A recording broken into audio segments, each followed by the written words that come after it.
Hello everyone, it's Anitra and I'm back with my second video. First I wanted to thank everyone who subscribed to my channel after my first video and also the kind comments you've left. I really appreciate them and it's really encouraged me to do a second video. So for this video, I wanted to share with you some flowers I made for a swap I'm in over at Your Paper Pantry. It's the flower swap group, and this month you were to make flowers using felt.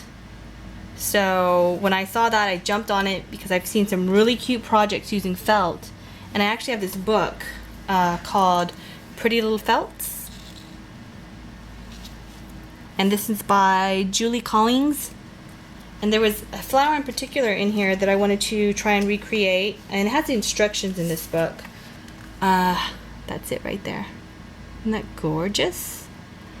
However, I didn't have the materials it called for. It called for something called wired bullion trim, and I don't know what that is. I've asked around and I couldn't find it anywhere, so I don't know if it's specific to some other type of crafting, maybe flower arranging or something that I don't know.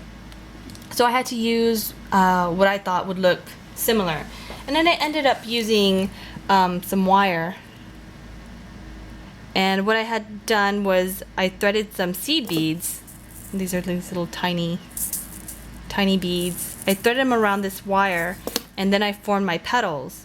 And what I found to work easiest is if you take the formed petal and glue it down to the felt and then cut around it. That made it a lot easier rather than cutting out 5 little petals yourself from felt and then trying to either sew beads on or trying to get it to stay. That worked the best for me, is making the petals first and then gluing that down to your felt and then cutting around it. So that's what I did for my first flower. And that's this one here, this pink one. You can see the seed beads around there. And on the center I just glued this little rhinestone type bead. And I gathered the 5 petals I had made and I wrapped some floral tape around it and then tucked some seam binding in there along with a felt leaf I cut out for this one here. And these are totally, you could change them, you can make them more flat or arrange the flower maybe a little more dimension. So I like the way this one turned out. It took a little while, but I mean, it was a learning experience, and that's something that I'll probably do again because I really like the way it looks. And for this one, I used the Spellbinders die. It's called Spiral Blossom 1. And I just ran this through the die cutting machine and rolled it in on itself.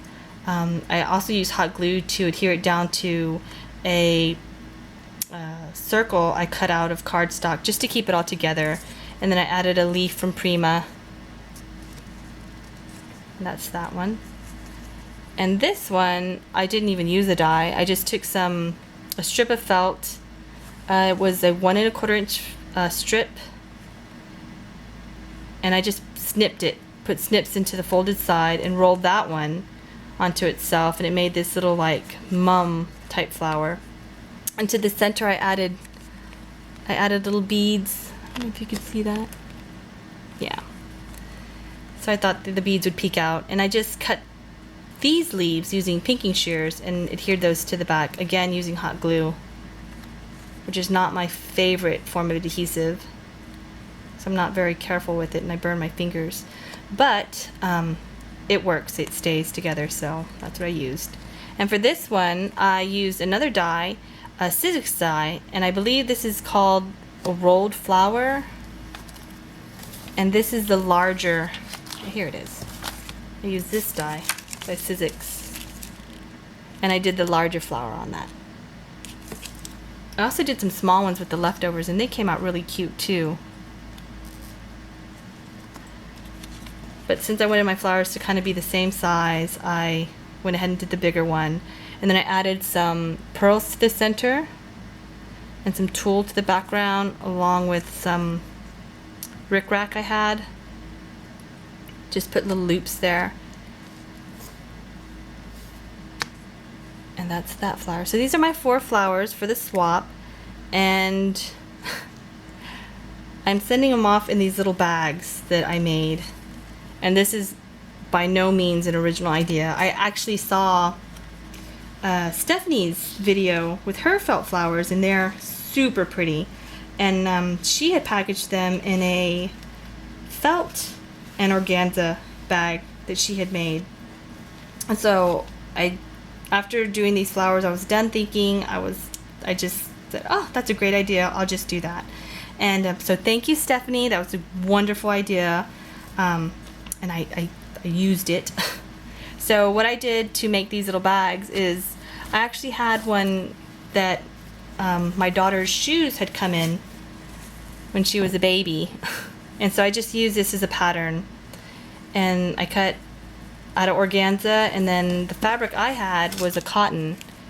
And I just did a rolled hem on the edges first. Sewed my little baggie and put a casing on the top. This is a casing, this part right here.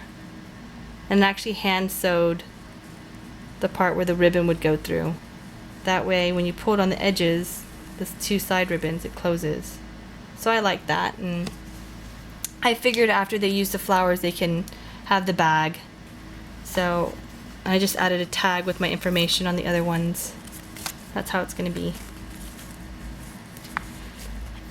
So that's what I did for this swap. And I'm actually in another swap at Your Paper Pantry called Pocket for Your Thoughts, and I'll be doing a video on that one maybe a little later today. So that's it for this one. Thank you for watching. Again, thank you so much for the kind comments. I look forward to doing video number 3. Thank you. Bye.